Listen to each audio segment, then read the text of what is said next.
Bienvenue sur Science Num, le podcast de Télécom Sud Paris qui donne la parole aux chercheurs dans le domaine du numérique pour mieux comprendre leur métier, leurs recherches, comment ils font évoluer le monde de demain.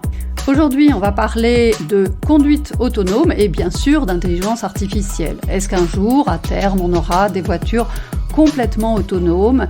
C'est l'un des thèmes sur lesquels les chercheurs travaillent. Dans ce nouveau podcast, concentrons-nous sur les travaux de notre invité, Hossam Afifi, qui s'intéresse aux drones. Bonjour Hossam. Bonjour Annick. Avant d'entrer dans le vif du sujet, petit CV express, vous êtes qui, Hossam Afifi ? Je suis professeur à Télécom Sud Paris depuis une vingtaine d'années. J'étais maître de conférence à Télécom Bretagne avant et une thèse à l'INRIA. Et j'ai eu l'occasion d'avoir plusieurs séjours aux États-Unis. Votre domaine, c'est la conduite autonome. Alors, qu'est-ce que vous faites au sein de TSP ?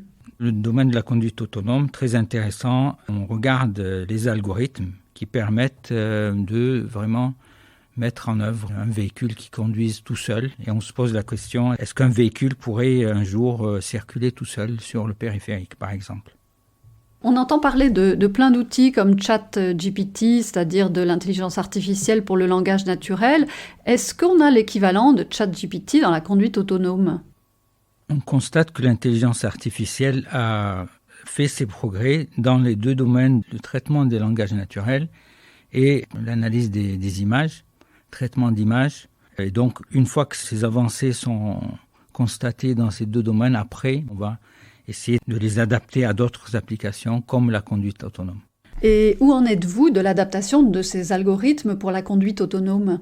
Progressivement, on prend ces avancées qui ont été faites dans ces deux domaines que je viens de mentionner et on essaye de voir comment les adapter au contexte de conduite autonome. Donc il y a beaucoup de contributions, beaucoup de travaux, mais c'est encore, disons, il y a encore des problèmes à résoudre. C'est pas tout à fait quelque chose qui fonctionne comme pour les langages naturels. On a encore des problèmes à résoudre.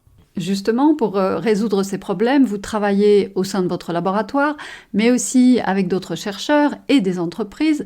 Vous pouvez développer ? Alors, on a des collaborations en direct avec des constructeurs ou des assembleurs de véhicules. Les gens qui conçoivent tout ce qui est électronique et informatique embarquée.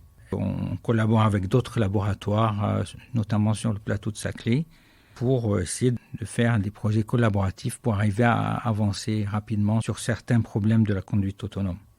Concrètement, vous travaillez sur quel véhicule ? Est-ce que ce sont des voitures ou est-ce que ce sont des drones totalement autonomes ? On n'a pas encore de véhicule autonome à Télécom Sud Paris. Mais on utilise des drones, sachant que le drone peut bouger en 3 dimensions.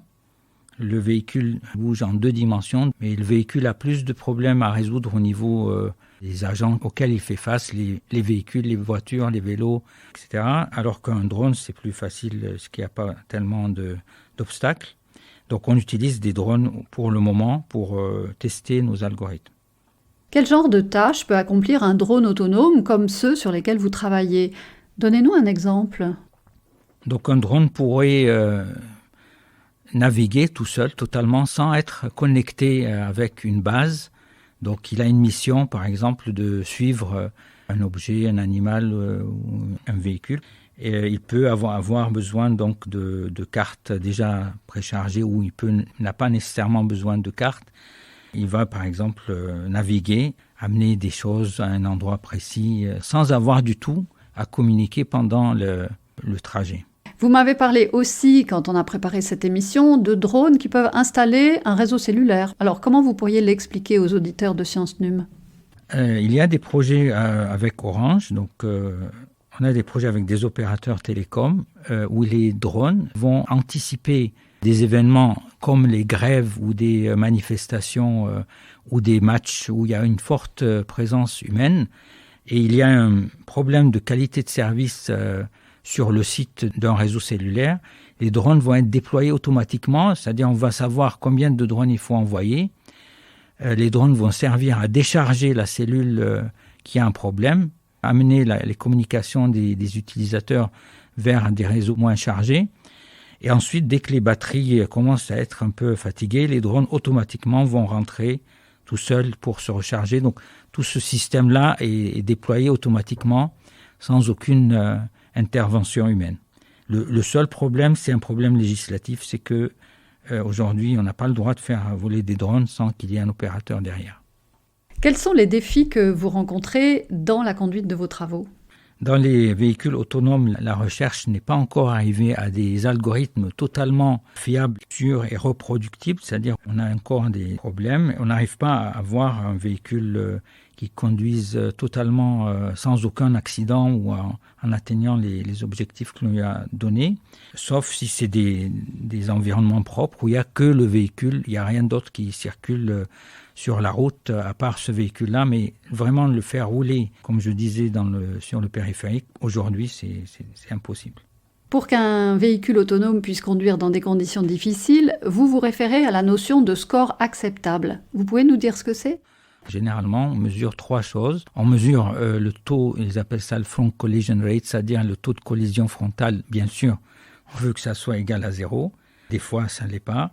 On a la déviation, donc c'est-à-dire combien de centimètres on a dévié par rapport au trajet que l'on souhaitait avoir vis-à-vis de ce véhicule-là. Puisqu'il y a une déviation, il risque aussi encore y avoir des accidents ou ne pas être vraiment totalement conforme au code de la route. Et le temps, c'est-à-dire on pourrait aussi imaginer que le véhicule, dès qu'il y a un doute, il va s'arrêter. Il va tout le temps s'arrêter, donc il y a la notion de délai. 3 mesures, le taux de collision, la déviation en centimètres et le délai, c'est-à-dire de combien de temps on a retardé le véhicule qui aurait dû arriver, par exemple, 2-3 minutes en avance. Et si demain on vous donne plus de budget, vous l'utilisez comment ?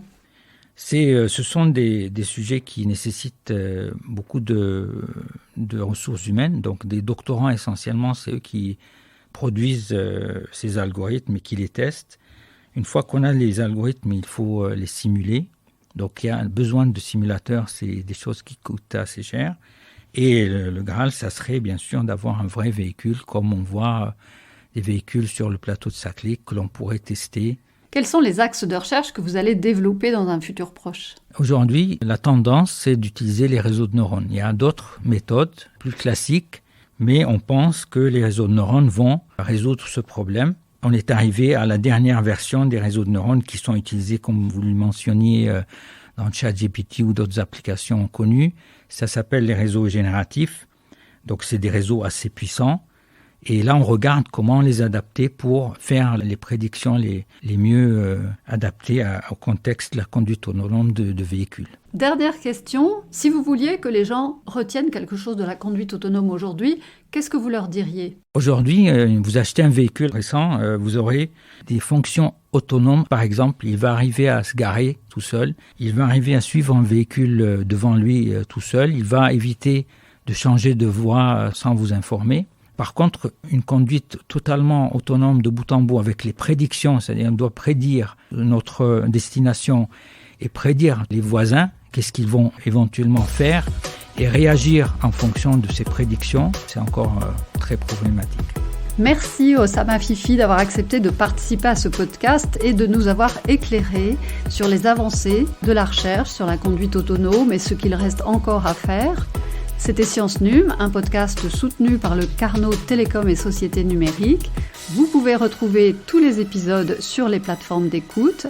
À bientôt pour un prochain rendez-vous.